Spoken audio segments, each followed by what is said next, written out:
Kisahnya ialah berkaitan dengan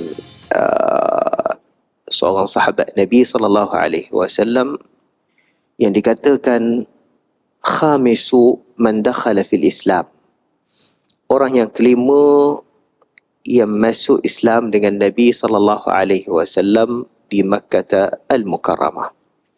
Maknanya orang yang kelima ni minal awail as-sabiqin, orang yang pertama yang sebelum 10 orang itu yang memeluk agama Islam dengan Nabi SAW.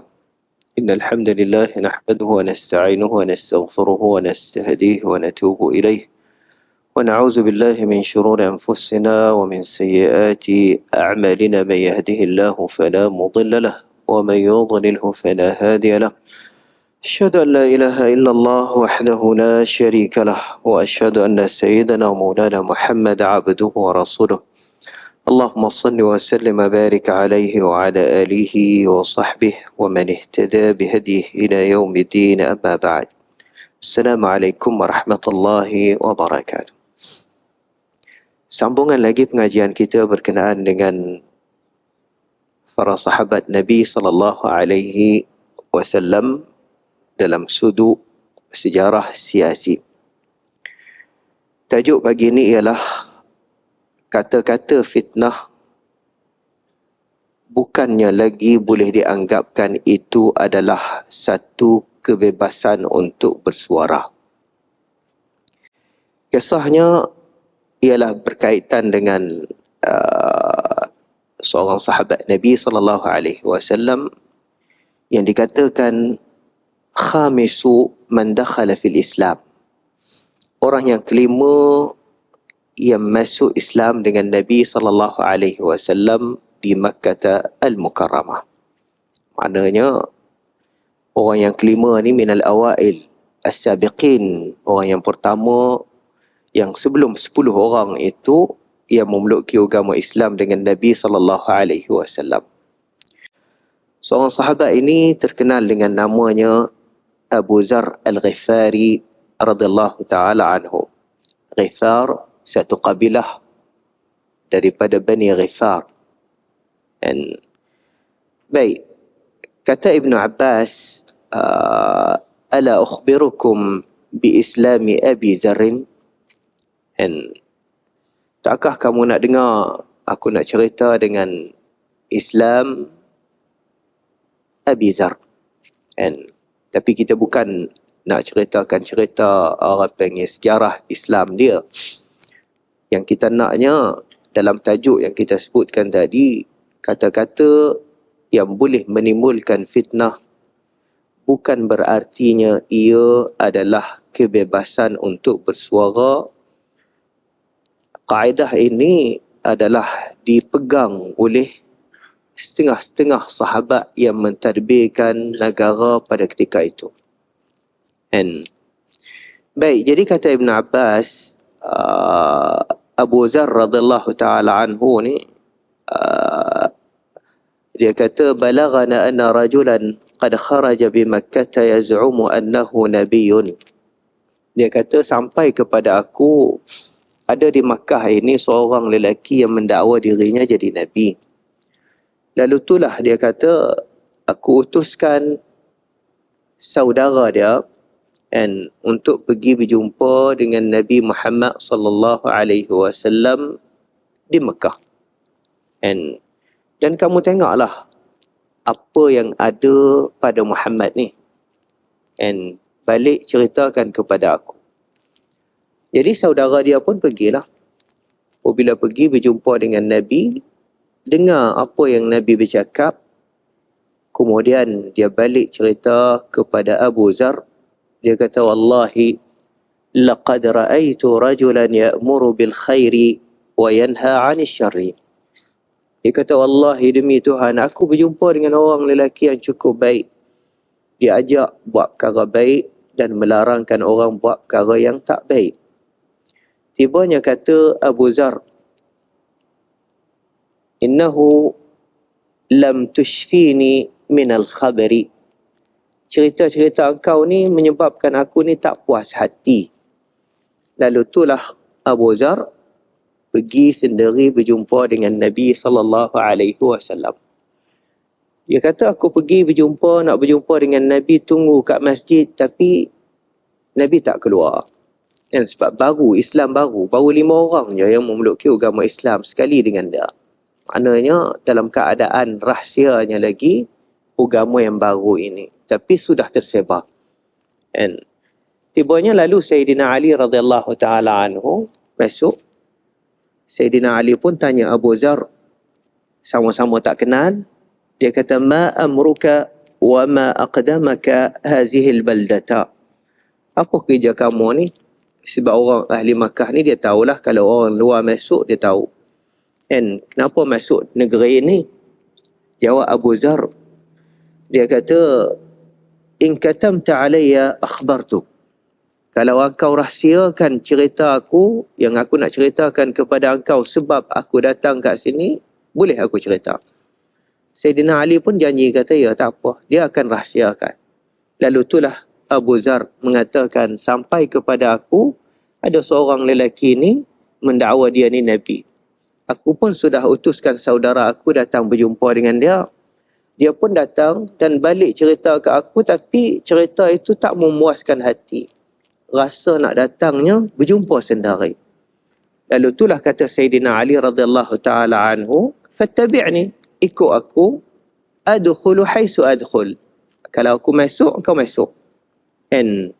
Tapi kata Sayyidina Ali, dalam keadaan sekarang ni rahsianya agama yang baru ini, fa inni in ra'aitu ahadan akhafuhu alai qumtu ila al-ha'iti ka'anni aslihu na'li wamdi anta.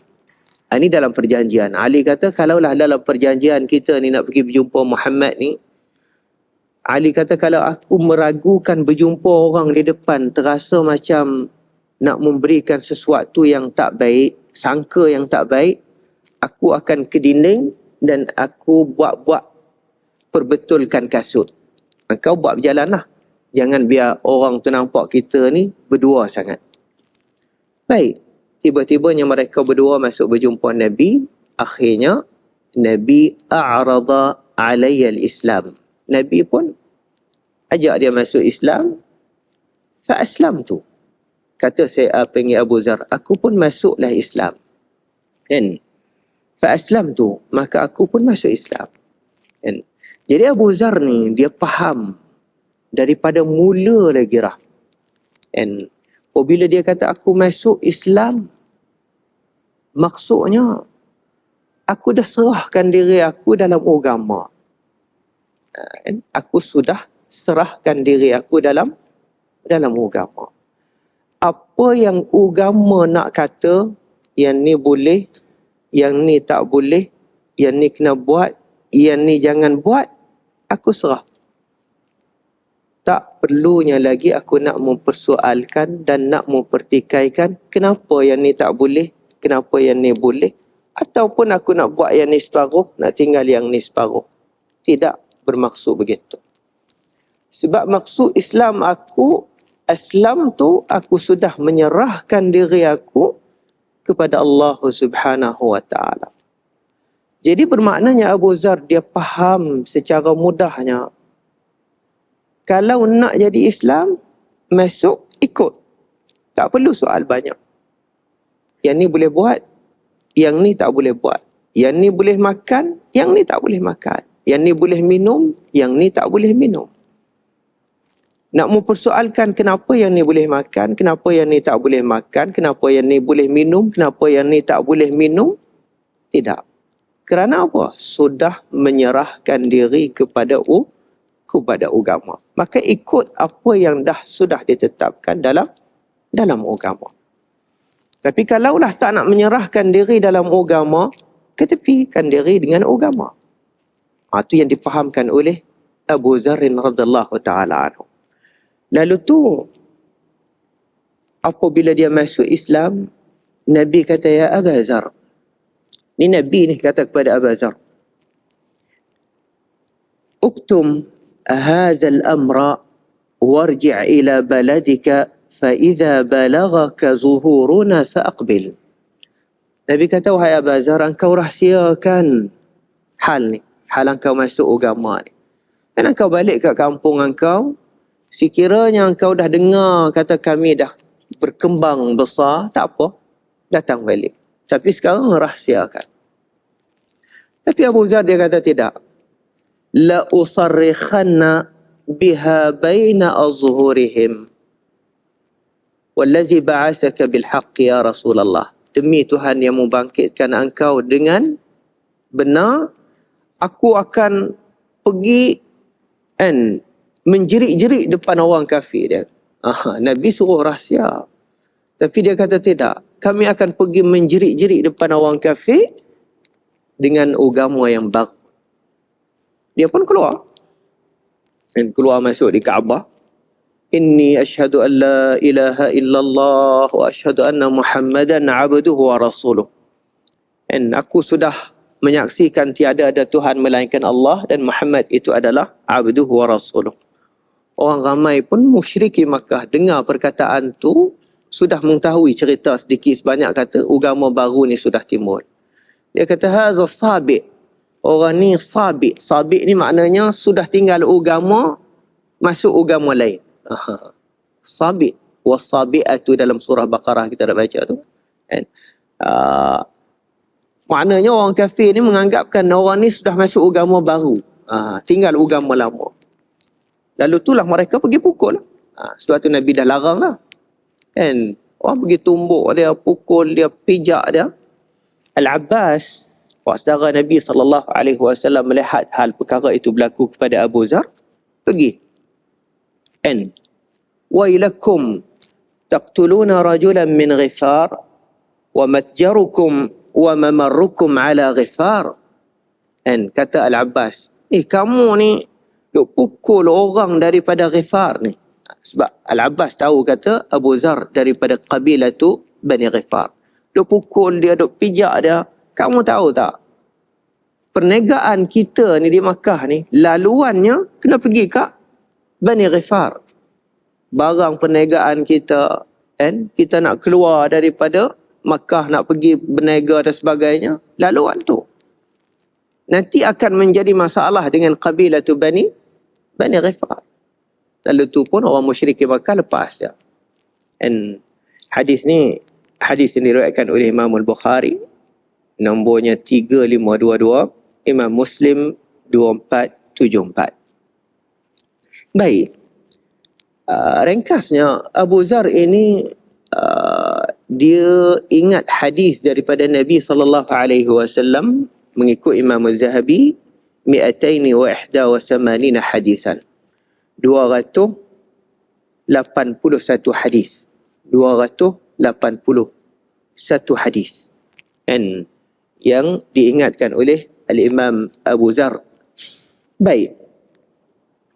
Yang kita naknya, lepas daripada wafat Nabi SAW dan lepas daripada wafat Sayyidina Abu Bakr As-Siddiq radhiyallahu ta'ala anhu, sehingga kepada zaman pentadbiran Sayyidina Uthman radhiyallahu ta'ala anhu.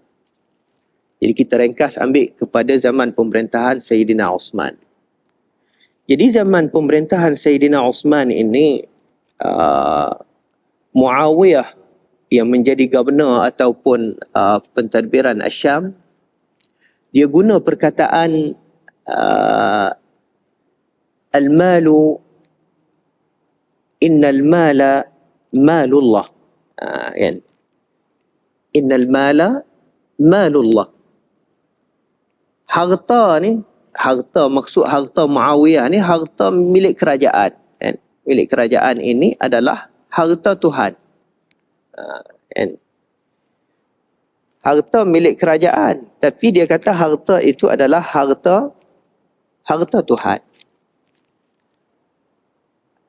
Kata-kata tadi, dia tak nampak untuk nak menimbulkan fitnah. And sama saja pada Muawiyah ataupun pada Abu Zar. Tetapi apabila as-sa'irina ala Sayyidina Uthman radhiyallahu ta'ala anhu, sekumpulan yang tak suka kepada pentadbiran Muawiyah dan Sayyidina Uthman radhiyallahu taala anhu. Dia membisik-bisikkan kata-kata itu kepada orang awam, mengatakan mereka ini sudah menguasai harta dan Arab panggil menganggapkan harta itu adalah harta Tuhan. Jadi maknanya harta negara ni harta milik Tuhan. Jadi apabila Muawiyah kata begitu, benda-benda ni sudah menjadi dalam bisikan telinga masing-masing. Sampaikan kepada Abu Zar. Abu Zar pergi berjumpa dengan Muawiyah. Dia kata, innal mal, sesungguhnya harta tadi ialah laisa malullah, bukan harta Tuhan. Kata Abu Zar, al-malu malul muslimin. Harta ini adalah harta orang Islam. Maknanya harta yang dikuasai oleh kerajaan ini bukan harta Tuhan. Harta orang Islam. Aku pun ada hak dalam harta ni, orang ni pun ada hak dalam harta ni, orang ni pun ada hak dalam harta ni. Bukan harta Tuhan. Jadi berlakunya sedikit perselisihan faham di situ, sehingga Muawiyah mengatakan kepada Abu Zar, dia kata, al-malu, harta tadi, malullah. Muawiyah kata, betul lah harta tadi harta malullah, sebab alasna ibadullah, takkah kita ni hamba Tuhan?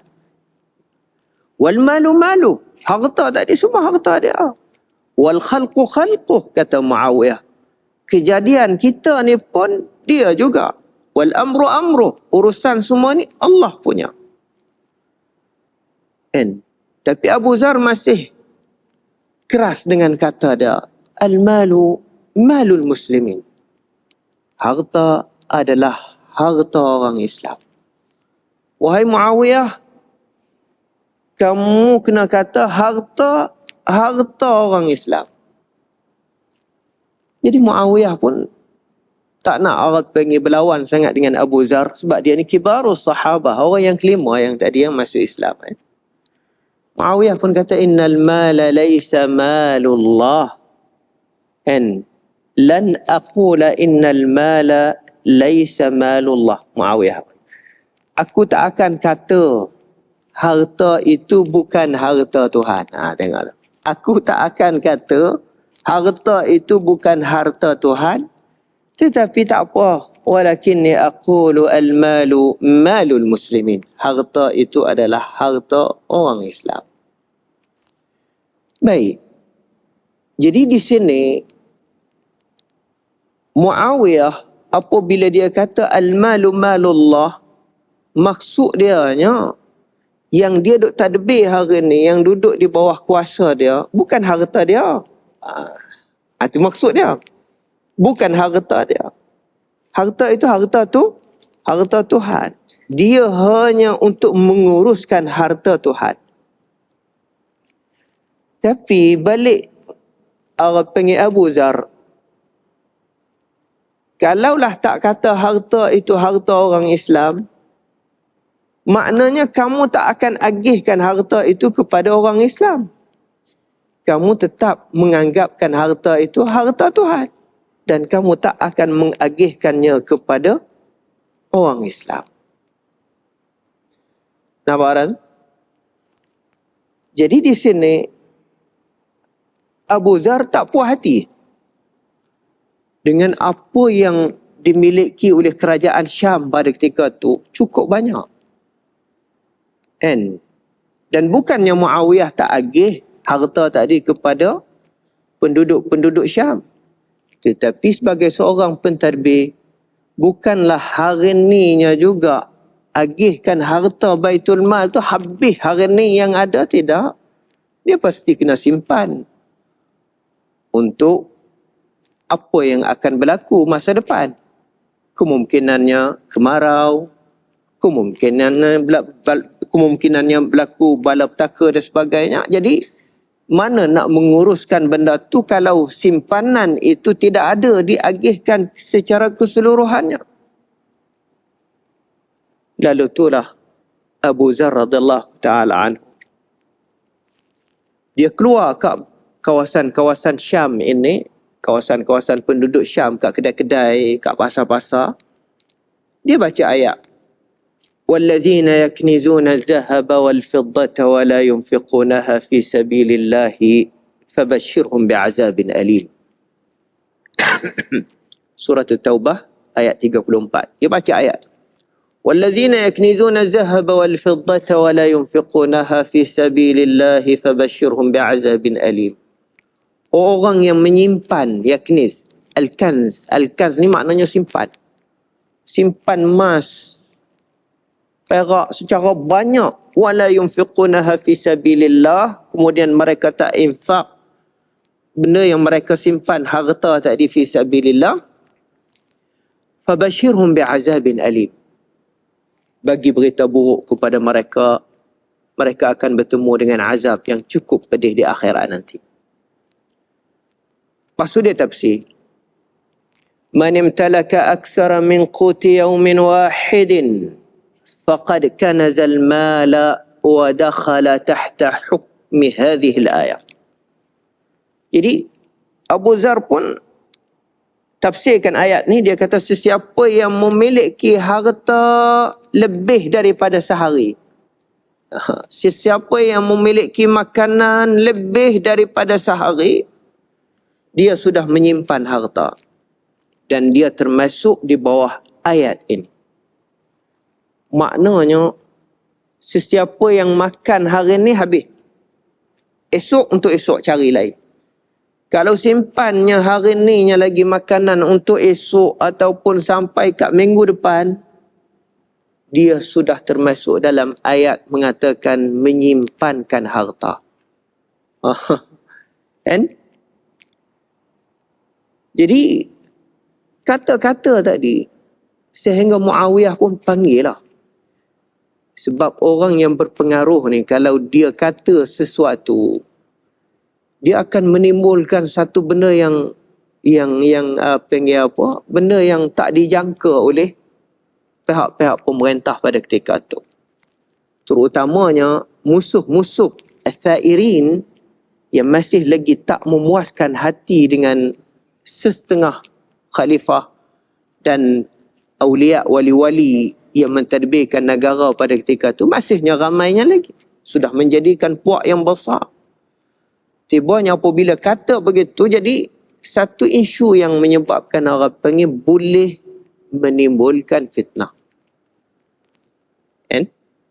Sebab tu ingat tajuk yang kita sebutkan tadi, kata-kata yang boleh menimbulkan fitnah bukannya lagi ia sebahagian daripada kebebasan untuk bersuara, satu kaedah dalam pentadbiran sebahagian awliya ataupun wali-wali pada zaman sahabat Nabi SAW. Jadi Muawiyah pun panggil Abu Zar. Kan? Dia kata, subhanallah, wahai Abu Zar, engkau ni duk paksakan orang, duk ceritakan kepada orang berkenaan dengan ayat wallazina yaknizuna az-zahaba wal-fiddata wa la yunfiqunaha fi sabilillahi fabashshirhum bi'azabin alim. Satu. Kemudian engkau duk cerita man imtalaka aksara min quti yawmin wahidin faqad kanazal mal. Sesiapa yang menyimpan harta dia lebih daripada sehari, makanan ke apa ke, dia sudah dianggapkan simpan harta yang dilarangkan oleh Allah. Ini satu benda yang menyebabkan tak boleh, kata Muawiyah, nasihatkan kepada Abu Zar. Tak boleh buat begitu. Jadi Abu Zar berkerah. Tidak. Itu adalah hukum Allah. Ini adalah hukum Tuhan.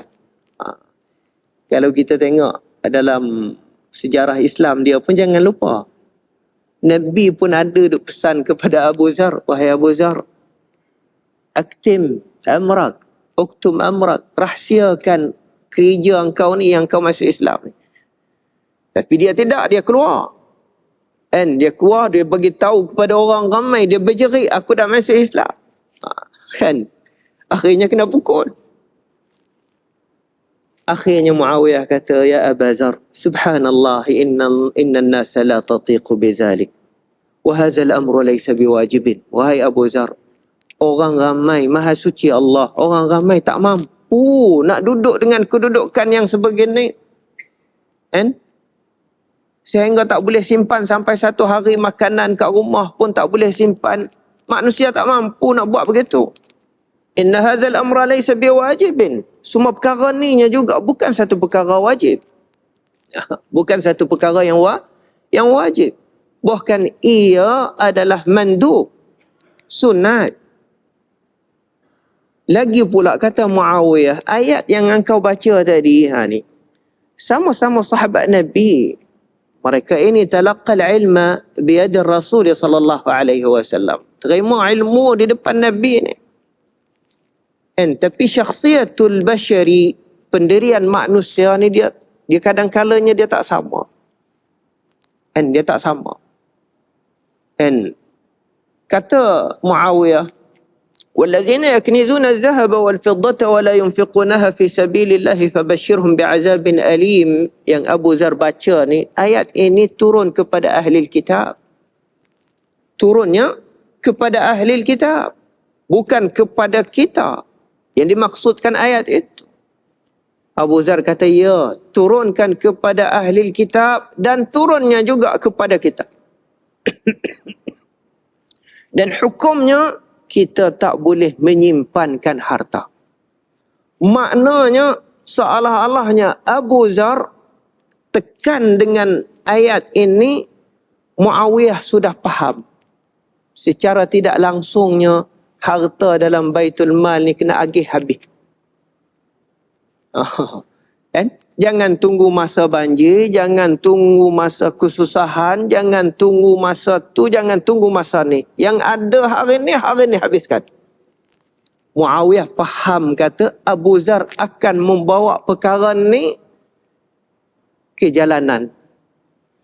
Dan akan menjadi isu, tambahnya pula as-sairin, pihak-pihak yang duk menunggu, punca menyebabkan boleh jadi api. Wa balagha Muawiyah radhiyallahu anhu hadzal amra ila Uthman. Muawiyah pun tulis surat, hantar kepada Khalifah Sayyidina Uthman radhiyallahu taala anhu yang ada di Makkah. Cerita kepada Sayyidina Uthman, kata Abu Zar sudah, kata-kata dia ni sudah menjadi fitnah. Jadi di sini Sayyidina Uthman radhiyallahu taala anhu tahu kata-kata itu akan menjadinya fitnah. Ada lagi di kalangan para sahabat-sahabat yang lain yang orang boleh dengar kata-kata dia. Di antaranya Abdullah bin Umar. Jadi Abdullah bin Umar pun tafsir ayat tadi. وَالَّذِينَ يَكْنِزُونَ الذَّهَبَ وَالْفِضَّةَ وَلَا يُنْفِقُونَهَا فِي سَبِيلِ اللَّهِ فَبَشِّرْهُمْ بِعَذَابٍ أَلِيمٍ. Orang yang menyimpan harta dari emas dan harta-harta yang lain, وَلَا يُنْفِقُونَهَا فِي سَبِيلِ اللَّهِ, maksudnya dia tak mengeluarkan zakat. فَبَشِّرْهُمْ بِعَذَابٍ أَلِيمٍ. Orang ni, bagilah berita buruk kepada dia berkenaan dengan azab yang cukup pedih dalam neraka. Itu kata Abdullah bin Umar. Maknanya dalam agama al-qa'idatu syar'iyah, innahu la hadda lil muslimi fi sarwati wa lil muslimi ay yamtalika mastata'a ay yamtalikahu. Tidak ada sakatan kepada orang Islam untuk nak memiliki harta. Miliklah sebanyak mana yang dia mampu. Tetapi sampainya nisab, wajib keluar zakat. Maka dia tak termasuk pada ayat ini. Yang terlarang dalam ayat ini, kata Abdullah bin Umar, mereka yang menyimpan harta, simpan, tapi tak mengeluarkan zakat. Itu yang dilarang dalam ayat yang mengatakan fabashshirhu bi'azabin alim. Jadi maknanya kalau orang ramai hari ni, sesiapa yang boleh mampu nak kumpulkan harta secara halal yang baik, simpanlah.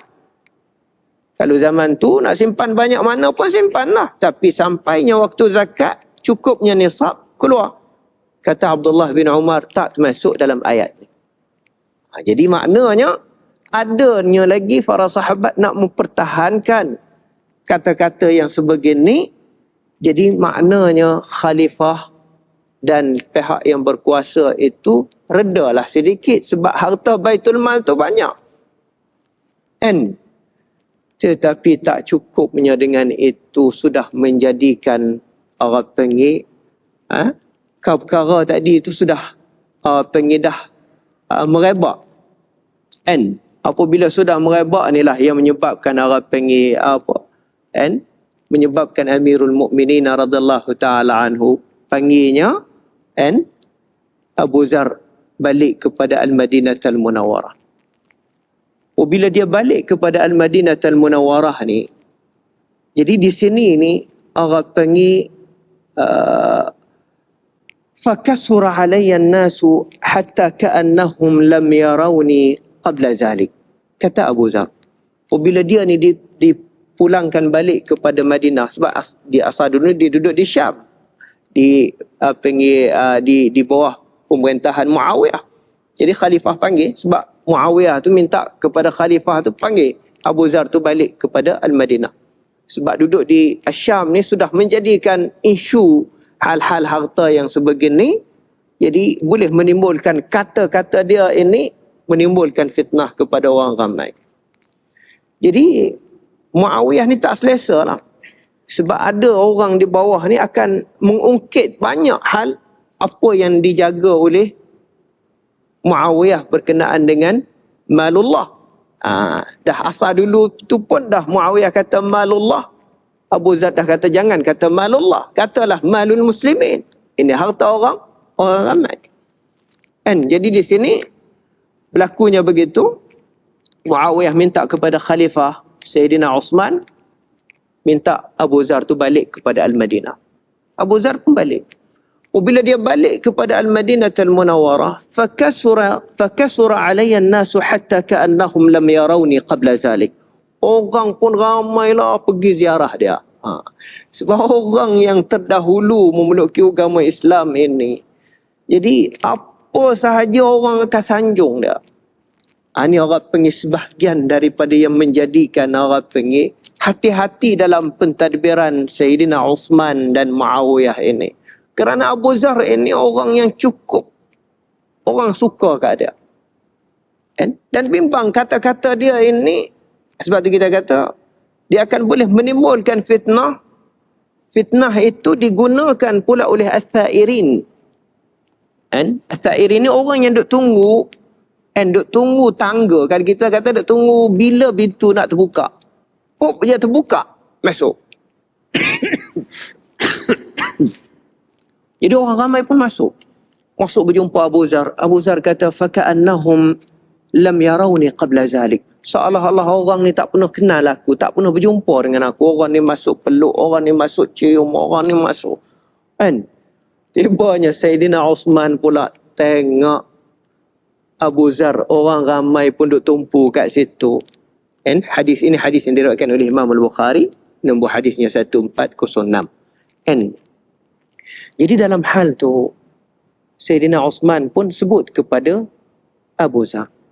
Dia kata, ya Abu Zar, benda yang kau duk cerita dengan Muawiyah tadi, hal harta, jangan duk simpan harta, al-malu malullah, satu. Kemudian, innal ladzina yaknizuna az-zahaba wal fiddata wa la yunfiqunaha fi sabilillahi. Hal-hal ayat ini pun, jadi khalifah pun terang kepada dia. Jangan digunakan benda-benda yang sebegini akan menjadikan isu dan sebagainya. Jadi orang-orang yang lain akan mengambil kesempatan dengan hal-hal ini, maka akan menjadikan fitnah. Jadi dia pun diam. Diam. Bila dia diam ni, dia pun minta. Dia minta kepada Sayyidina Uthman untuk nak keluar daripada Madinah. Tak apalah. Dah orang tak boleh terima pandangan dia. Tak boleh terima cadangan dia pun nak keluar daripada Madinah. Jadi Sayyidina Osman pun tak apa. Kan? Sebab kalau kita tengok Abu Zar ni, dia pun penuh minta kepada Nabi jawatan. Dia penuh minta kepada Nabi jawatan. Tapi Nabi kata apa kepada Abu Zar?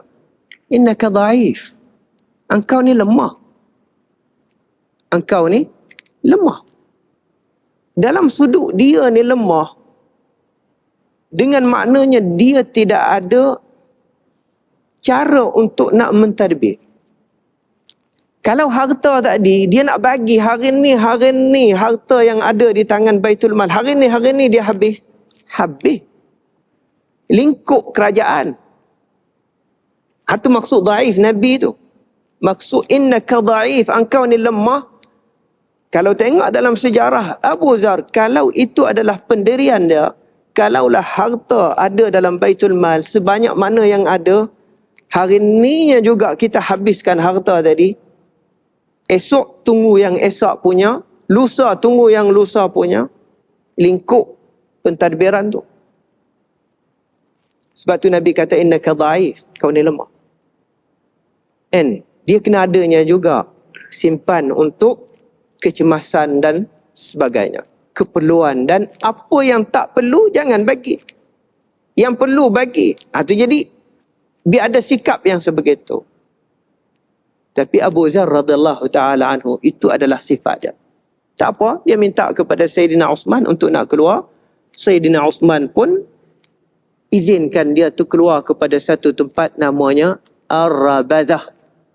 Ar-Rabazah ni tempat yang jauh daripada Madinah sedikit, perantaraan di antara laluan Madinah dan Makkah. Kau pergi duduk kat sana. And jadi dalam sejarah pun menceritakan kata di tempat itu fulat. Fulat ni maksudnya kosong lah. Tapi khalifah benarkan dia sana itu keluar kat sana, bagi duit. Furidalah, maknanya adanya duit bulanan dia yang difardukan oleh Sayyidina Uthman radhiyallahu ta'ala anhu. Kalau ikutnya di zaman pemerintahan Sayyidina Umar, Abu Zar ni dia bukan di kalangan orang yang ikut serta dalam peperangan Badar. Dia tak ikut dalam peperangan Badar. Orang yang ikut dalam peperangan Badar, Sayyidina Umar bagi peruntukan tahunan. Setiap tahun dapat duit. Setiap tahun dah dapat. Sebab menghargai orang yang menyertai dalam peperangan Badar. Jadi Abu Zar, dia bukan di kalangan orang yang serta dalam peperangan Badar. Tapi oleh kerana kemuliaannya tinggi di sisi Nabi SAW, zaman pentadbiran Sayyidina Umar memasukkan Abu Zar salah satu orang yang menerima peruntukan tahunan dalam golongan orang yang menyertai peperangan Badar. Walaupun dia bukan di kalangan ahli penyertaan dalam peperangan Badar. Tapi Umar bagi. Maknanya banyaklah juga hasil yang dia dapat. Dan Sayyidina Uthman pun beri kepada dia. Tapi oleh kerana Abu Zar seorang yang zuhud, dia dapat, dia bagi, habis. Dapat, dia bagi, habis. Sebab apa? Sebab dia tak boleh menyimpankan harta. Itu pahaman dia. Sebab itulah Nabi apabila Abu Zar meminta untuk jawatan, Nabi tak bagi. Orang tu betul yang Nabi tak bagi tu. Sebab kalau Nabi bagi, Nabi sudah faham kata Abu Zar ini memang orang yang dia ni sifatnya begitu.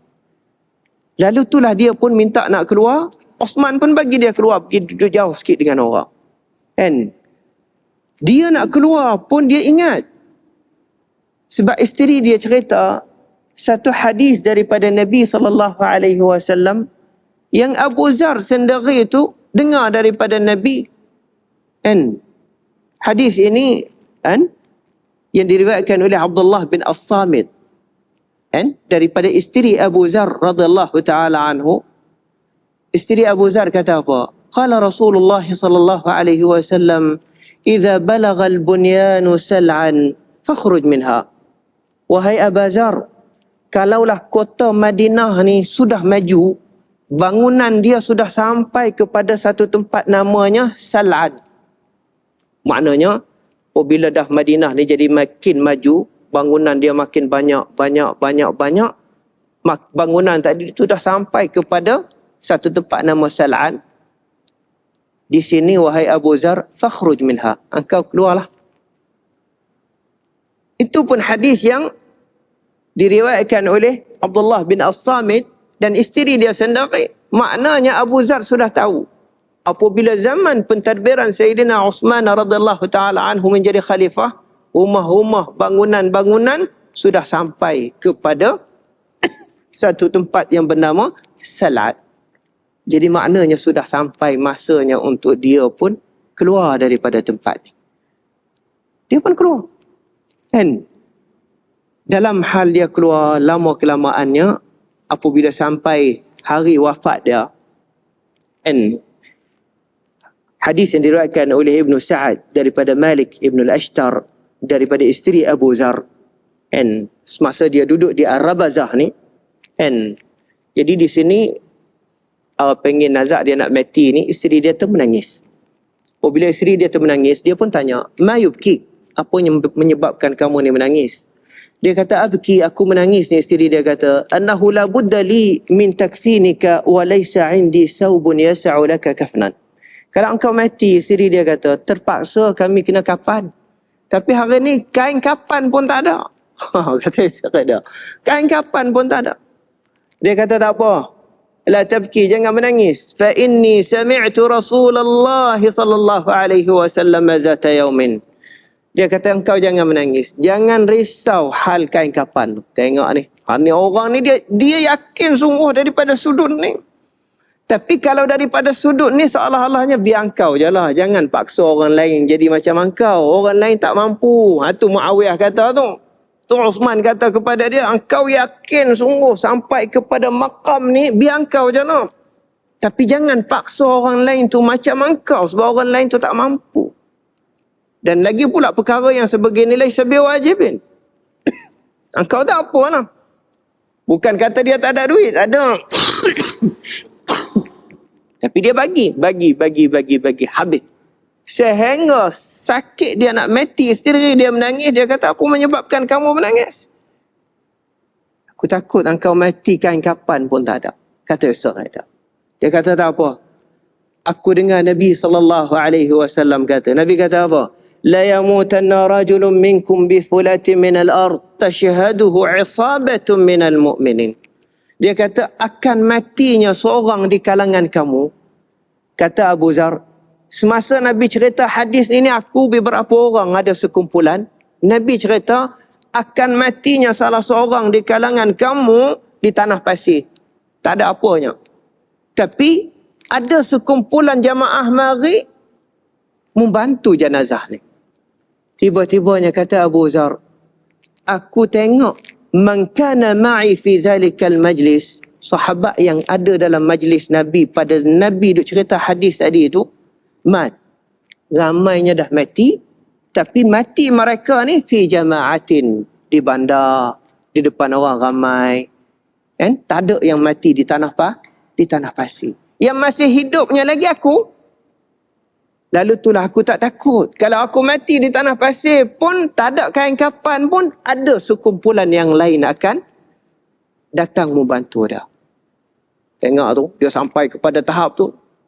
Akhirnya, dia mati. And sebelum dia mati tu, and dia wasiatkan kepada isteri dia, and kau pergilah, orang panggil keluar, raqibi at-tariq. Kalau aku mati, engkau keluar pergi duduk kat luar lah. Cari pusing, raqibi at-tariq. Isteri dia kata macam mana nak pergi pantau kat luar tu. Sedangkan orang panggil inqata' al-haj. Musim haji dah lepas. Kalau musim haji tu masih ada orang laluan kat situ tu, mungkin ada orang lalu. Dia kata tak apa. ma kadzabtu, aku tak bohong apa yang aku cerita daripada Nabi tu. Tibanya dia mati sungguh. Apabila dia mati, isteri dia tu keluar duk cari orang. Tiba-tibanya datang satu kumpulan, rombongan datang dari mana singgahkan kat situ. Isteri dia pun bagi tahu kepada orang ramai, adakah kamu sanggup untuk nak kafankan jenazah ni dan nak memandikan dia, solatkan kepada dia? Mereka kata, siapa? Lalu itulah isteri dia kata, itu adalah Abu Zar Al-Ghifari radhiyallahu ta'ala anhu. Ada orang ramai pun pergi mandikan jenazah dia, kafankan jenazah dia, kemudian solat dan tanam. Ada dalam rombongan itu Abdullah bin Mas'ud radhiyallahu ta'ala anhu. Wafat dia pada tahun 32 Hijrah, kata setengahnya 31 Hijrah. Baik. Kaitan kita dengan cerita kita tadi dalam 2 minit lagi kita sambung. Maksud kata-kata yang boleh menimbulkan fitnah, bukannya lagi maksud satu kebebasan untuk bersuara. Ini satu kaedah yang dipegang oleh orang yang mentadbir pada ketika itu. Walaupun kata Abu Zar itu adalah benar, tetapi kata-kata dia itu diambil oleh Athairin, musuh-musuh pemerintah pada ketika itu, akan menggunakan isu ini menjadikan panas. Lalu itulah mereka mengelakkan hal-hal ini sehingga mencarikan tempat yang sesuai dengan pendirian Abu Zar. Maka Abu Zar memilihkan sendiri tempat untuk dia mendiaminya, iaitu di Ar-Rabazah. Tapi sejarah ni, jangan lupa, kalau kita baca buku-buku Syiah yang dituliskan oleh orang-orang Syiah, min a'lami Syiah, mereka akan mengatakan bahawasanya Sayyidina Muawiyah dan Sayyidina Uthman menghalau Abu Zar daripada mendiami Al-Madinatul Munawwarah dan untuk datang menziarahi Nabi SAW. Kerana apa? Kerana Abu Zar sudah membuatkan satu kumpulan yang menentang pentadbiran pada ketika itu. Itulah yang dimainkan oleh tulisan-tulisan Syiah, sehingga akhirnya kalau kita baca secara tidak langsungnya, nampaknya memang jahat ataupun tidak betulnya Muawiyah dan Sayyidina Uthman. Akan tetapi tidak seperti mana yang dituliskan oleh orang-orang Syiah, yang kita baca itu sebahagian daripada nafsun sahih yang menyebabkan orang panggil perbuatan Sayyidina Uthman kepada Abu Zar bukan menghalau, bahkan ia datang daripada kepahaman Abu Zar sendiri. Iaitu Nabi bagi tahu kepada dia, wahai Abu Zar, idza balagal bunyan, apabila bangunan di Madinah sudah sampai kepada silan, kamu keluarlah daripada Madinah. Sebab apa? Nabi sudah baca Abu Zar ini, dia orang yang tak mampu untuk duduk. Oleh kerana kepahaman dia ni menyebabkan orang lain tak boleh nak seperti mana dia. Kepahaman zuhud dia ni cukup tinggi sehingga boleh dianggapkan zuhud ia ini contoh daripada para anbiya. Kerana orang lain zuhudnya juga, tetapi susah nak sampaikan kepada taraf para anbiya alaihimussalatu wassalam. Walaupun Abu Zar dia bukannya Nabi, tapi zuhud dia ni sampai kepada tahap anbiya alaihimussalatu wassalam. Sekadar ni saja yang kita boleh ambil daripada sejarah siasi yang disebutkan oleh para a'immah berkenaan dengan kisah Abu Zar radhiyallahu ta'ala anhu. قولي هذا وفوض أمري إلى الله إن الله بصير بالعباد. بسم الله الرحمن الرحيم. اللهم ربنا إنا نسألك علما نافعا وقلبا خاشعا وعملا صالحا متقبلا. وصلى الله على محمد وعلى آله وصحبه وسلم. السلام عليكم ورحمة الله وبركاته.